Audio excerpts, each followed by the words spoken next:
Police મહાનિરીક્ષક Chirag Kordia, પૂર્વ Kutch SP સાગર બાગમાર તથા DYSP MP ચૌધરીની સૂચના હેઠળ અંજાર પોલીસે જુગારધામ ઝડપી પાડ્યું છે.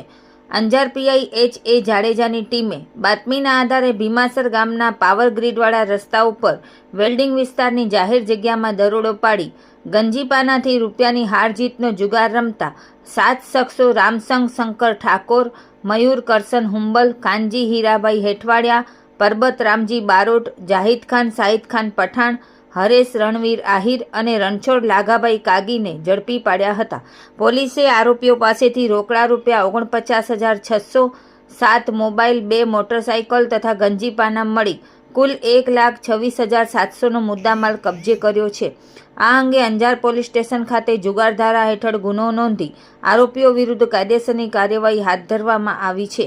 આ કામગીરી અંજાર પીઆઈ એચ.એ. જાડેજા તથા અંજાર પોલીસ સ્ટાફના માણસોએ કરેલ છે.